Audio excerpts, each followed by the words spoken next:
18 വർഷങ്ങളുടെ കാത്തിരിപ്പിന് ശേഷം RCB IPL കിരീടം നേടി. അതായത് ഈ സീസൺ IPL തുടങ്ങി 18 വർഷമായിട്ട് നേടാൻ കഴിയാത്തൊരു വൻ നേട്ടം RCB സ്വന്തമാക്കി.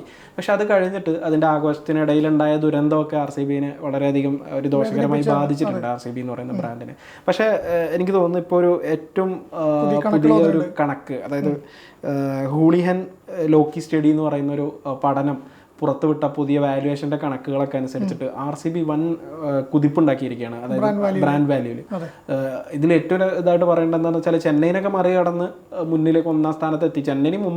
മുംബൈക്കും മുന്നിൽ ഒന്നാം സ്ഥാനത്ത് RCB എത്തിയിട്ടുണ്ട് എന്നുള്ളതാണ്. എന്താണ് ഈ കണക്കുകൾ സൂചിപ്പിക്കുന്നത്? നമുക്ക് കാലങ്ങളായിട്ട് നമ്മൾ ആഗ്രഹിച്ചിരുന്നതാണ് RCBക്ക് അല്ലെങ്കിൽ വിരാട് കോഹ്ലിക്ക് ഒരു കപ്പ്. RCBക്ക് എന്ന് പറയുമ്പോൾ വിരാട് കോഹ്ലിക്ക് ഒരു കപ്പ് കിട്ടുമെന്ന്. ഇപ്പം നമ്മൾ IPL ചരിത്രം പറയുമ്പോൾ നമ്മൾ പറയുന്നത് ആദ്യത്തെ 2 ടീം എന്തായാലും ചെന്നൈ, മുംബൈ ചെന്നൈ, ഈ 2 പേരായിരിക്കുന്നത് യാതൊരു സംശയമില്ല. പിന്നെ വരുന്നതിലായിരുന്നു ഈ വിരാട് കോഹ്ലിയും മറ്റേ താരങ്ങളുടെ RCB വരുന്നത്. മറ്റു ടീമുകളെല്ലാം അങ്ങനെയാണ് വരുന്നത്. ഈ പറഞ്ഞ പോലെ തന്നെ കിങ്സ് 11 പഞ്ചാബ്, ആദ്യത്തെ ഒരു ടീമാണ് പഞ്ചാബ് ആയാലും ഹൈദരാബാദ് ആയാലും എല്ലാം അതിന് താഴേക്കാണ്. ആദ്യത്തെ 2 ടീം നമ്മൾ സഞ്ജുവിൻ്റെ രാജസ്ഥാൻ പോലും അതിലേക്ക് വരുന്നില്ല, നമുക്കറിയാം. അത് പോപ്പുലാരിറ്റിയിലാണ് ഞാൻ പറയുന്നത്. ബ്രാൻഡ് വാല്യൂലും അങ്ങനെ തന്നെയായിരുന്നു, ചെന്നൈയും മുംബൈ തന്നെയായിരുന്നു. പക്ഷേ ഒരു കപ്പിൻ്റെ കുറവ് മാത്രമേ RCBക്ക് ഉണ്ടായിരുന്നുള്ളൂ, യാതൊരു സംശയത്തിലില്ല. കപ്പിൻ്റെ കുറവ് തന്നെയാണ്, അത് വലിയൊരു കുറവായിരുന്നു RCBക്ക് ഉണ്ടായിരുന്നത്.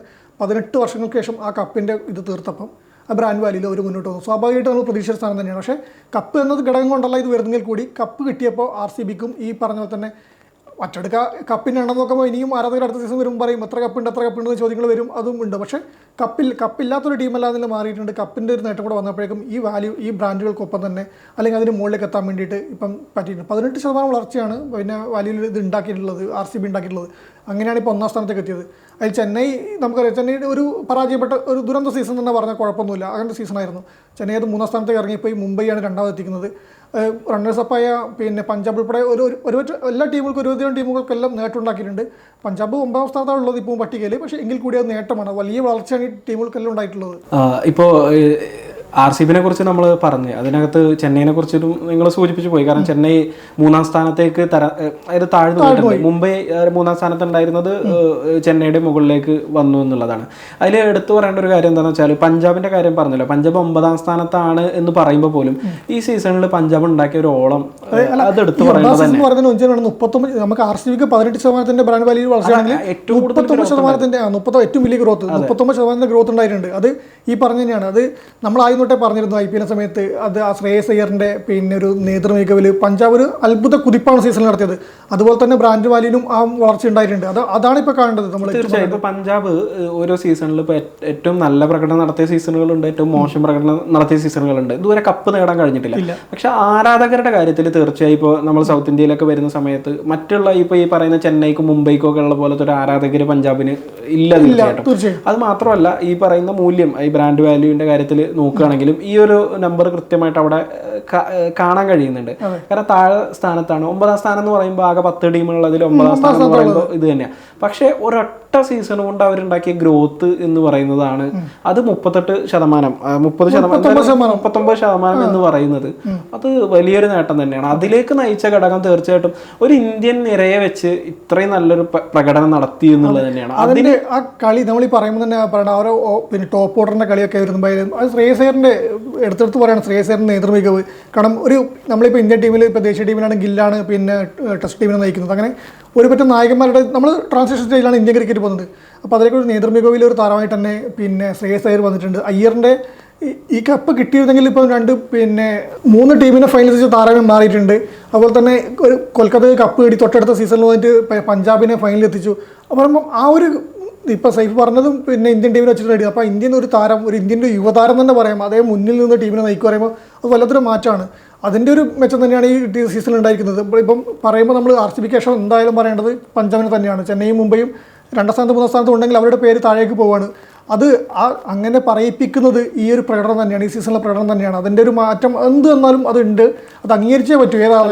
എനിക്ക് തോന്നുന്നത് ചെന്നൈ സൂപ്പർ കിങ്സിന് സംഭവിച്ചത് ഈ IPL അല്ലെങ്കിൽ മോഡേൺ T20 ക്രിക്കറ്റിൽ വന്ന ഒരു മാറ്റം, ഒരു വെടിക്കെട്ട് എന്ന് പറയുന്ന ഒരു മാറ്റം.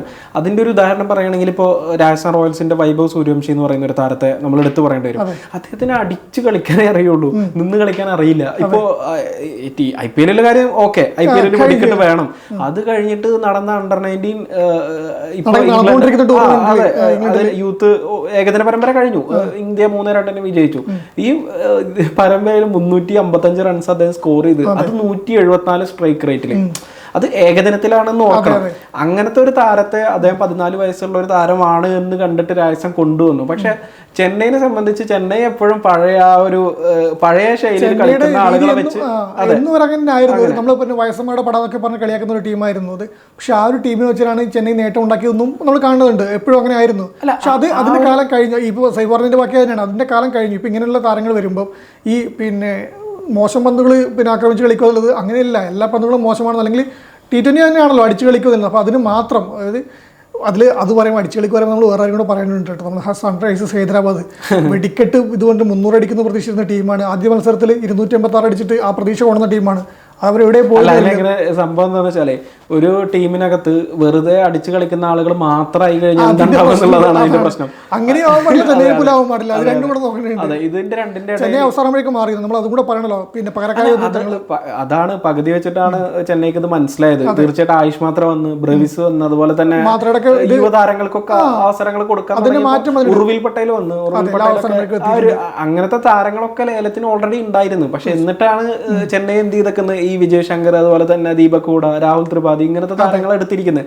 ഇതും ഇവരെ രണ്ടുപേർക്ക് പകരം 2 താരങ്ങളെങ്കിലും ആയുഷ് മാത്രേനും ഉർവിൽ പട്ടേലിന് തുടക്കത്തിൽ എടുത്തിരുന്നെങ്കിൽ ഈ ഒരു ഗതി ആയിരിക്കില്ല ചെന്നൈക്ക് ഉണ്ടാകും എന്നുള്ള കാര്യത്തിൽ സംശയമൊന്നുമില്ല. പിന്നെ 4ാമത് വരുന്നത് കൊൽക്കത്തയാണ്. കൊൽക്കത്തക്ക് നമുക്കറിയാം, കൊൽക്കത്തയുടെ അജിങ്ക്യ രഹാനയുടെ ഒരു കപ്പടിച്ച ക്യാപ്റ്റനെ നിലനിർത്താൻ കഴിയാതെ ഒഴിവാക്കി എന്ന് പൂർണ്ണമായും പറയാൻ കഴിയില്ല. എന്തായാലും അവർക്ക് നിലനിർത്താൻ കഴിഞ്ഞില്ല. പക്ഷെ ആ ഒരു രഹാന പുതിയ ക്യാപ്റ്റനായി വരുന്ന സീസണിൽ അത്ര നല്ലൊരു പെർഫോമൻസ് കൊൽക്കത്തക്ക് കാഴ്ചവെക്കാൻ കഴിഞ്ഞിട്ടില്ല, പ്രത്യേകിച്ച് മുൻ ചാമ്പ്യന്മാരെ എന്ന രീതിയിൽ.